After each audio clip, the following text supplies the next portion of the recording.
What's going on, everybody? David Elliott here. And in today's video, we're going to continue on with part 2. In this video here, we're going to be looking for seller finance opportunities via Propstream filtration. If you have not seen part 1, in part 1, we were finding potential subject to opportunities, which is essentially low equity properties using Propstream.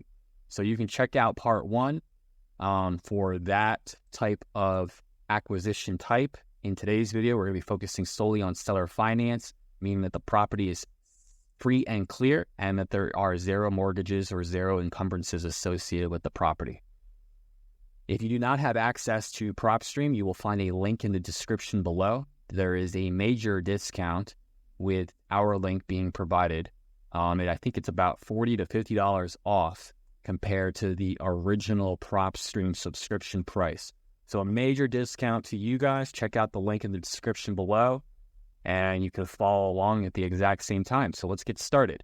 So today, we are going to be searching in Bryan County, Georgia. Now, it does not matter what state you are searching in. When you do search for potential leads, search by the county and do not search by town or city.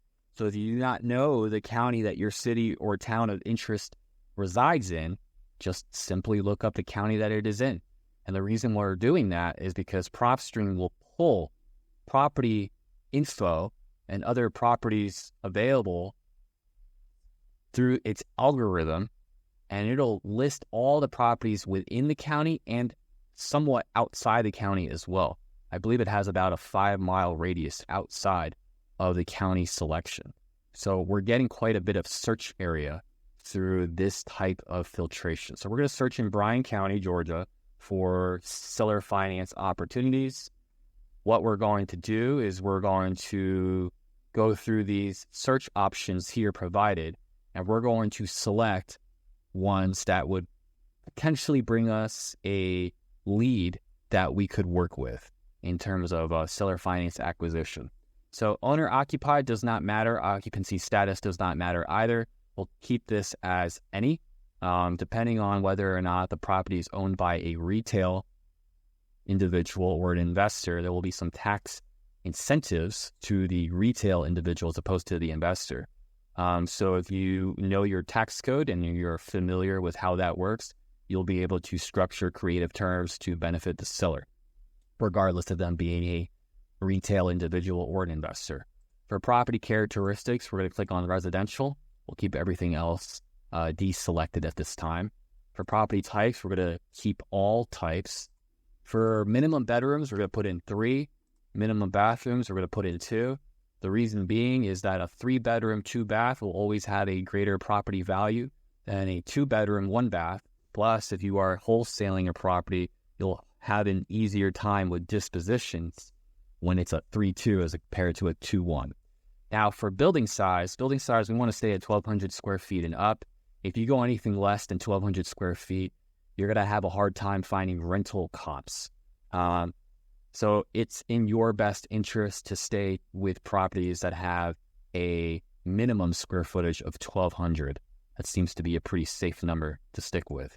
Year built, we're going to be putting in 1970 or later, and everything else within this property characteristics setting will stay the same. So let's move on to whether or not we're working on market or off market. If we're working off market, then we would just click this to no, and this can stay the same as any. But if we're working off market, we just have that selected as no. If we're working on market through Zillow, Redfin, Realtor.com, you're going to want to change this to yes. You're going to want to change this for sale, and you're going to want to change the status of the MLS listing to active.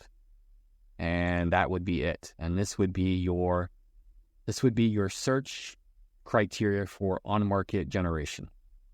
Now, for the days on market or the listing amount, it honestly does not matter.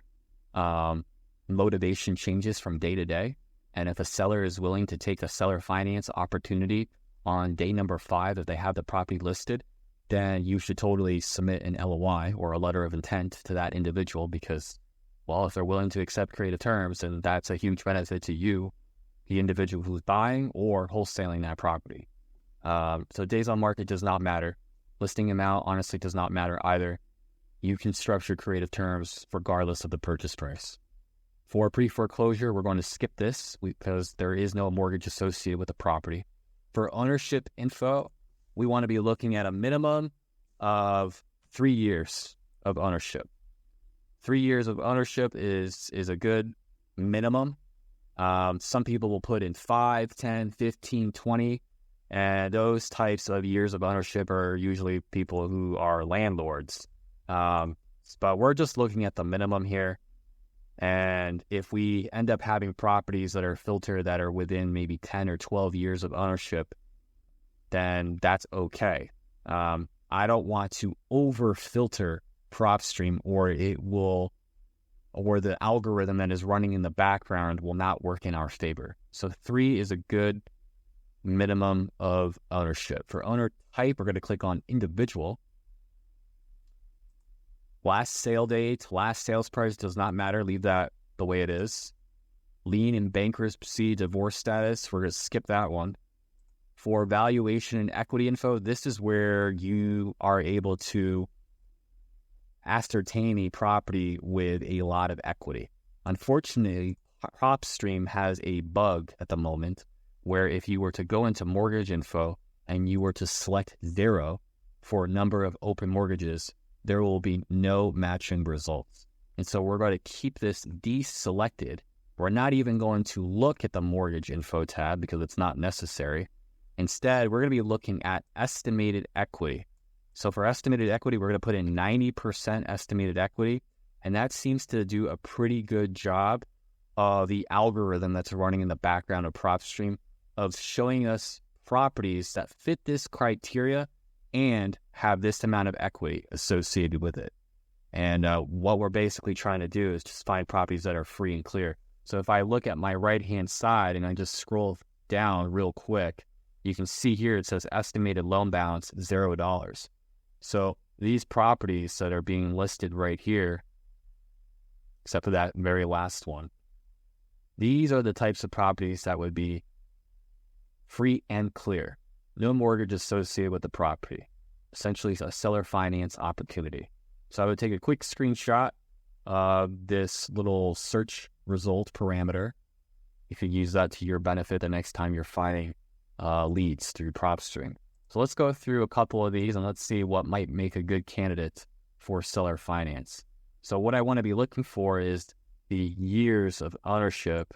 I want to be looking at linked properties and the current MLS details, the list price, and the days on market. So generally speaking, if the property has been held for a really long time, and generally speaking, if the days on market is 90 days, which would be 3 months, 90 days on market or greater, the seller may be open to seller finance. Now, that does not mean you should not submit a letter of intent to a listing, whether on market or off market, where the length of ownership is maybe, no greater than 10, or that they're simply, asking a ridiculous price. Price, days on market, the length of ownership, these are really 3 criteria that I personally look at, but they are not going to be the deciding factor of whether or not the seller is open to seller finance. That really just comes down to how you structure your creative terms. So seller finance is so much easier than subject to. So when in doubt, submit an LOI. Submit an LOI to the property regardless of the days on market, because the motivation of that seller will change from day to day. You do not know the scenario that individual may be going through. Perhaps they need a certain amount of money right here, right now, and they're willing to wait for that larger sum of cash on the back end. They could perhaps be moving to a different state. So when in doubt, submit an LOI. What you're going to be looking at is length of ownership. Make sure that it's 3 years or longer. The days on market really does not matter, but if you see a days on market that's 90 days or greater, absolutely submit an LOI. You can still submit an LOI on 14 days on market. You might not get the best response out of the agent or out of the seller, but it does not hurt to submit an LOI. And for price is not really going to be an issue. What I will say is that if you're going to structure seller finance, structure the seller finance terms based off of the current market value of the property. So for example, let's take 426 Boyd Drive, and we're going to paste that, and we're going to pull up the Zillow listing. So here it is. So this one actually does not have a Zillow estimate, but when in doubt, just take about 5% off the $375 that they have it currently listed at, as the estimated values that are provided by Redfin, Realtor.com, Zillow, they're usually 2 months behind the real world data. So I would take away 5%, and that would put this property value anywhere between maybe $355, $360. So that is what the current market value would more than likely be at 7% interest rates as of the recording of this video. And they're currently listed at $375. So if you're going to structure creative seller finance, structure your creative seller finance terms based off of the current market value and not the listing price. I'll do a separate video in the future of what that would entail. What we don't want to be doing is artificially inflating the market. I'm seeing a lot of investors and wholesalers artificially inflate property values by superseding how much this property is actually worth. In this scenario, I'm going to presume that this property is probably closer to maybe $355, $360. I see that they have a contingent offer on there. They probably went through a conventional means, which means that an appraiser now has to come out to the property and value how much this property is actually worth. And they do that by just looking at comparable comps in the area. So that's a bit of a mouthful. Let's go back into Propstream and let's look at another property here.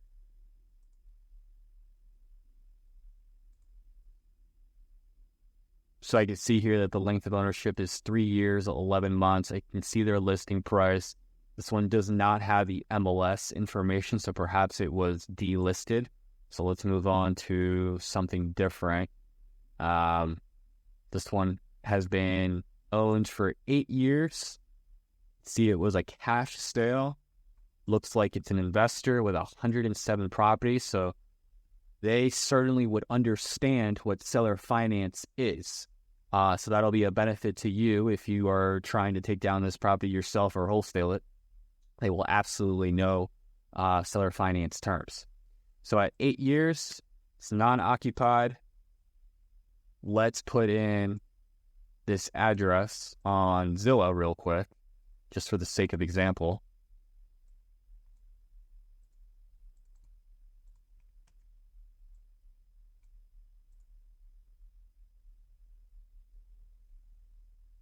And we can see here that this property here looks like it was either recently renovated or being used as an LTR, which is a long-term rental.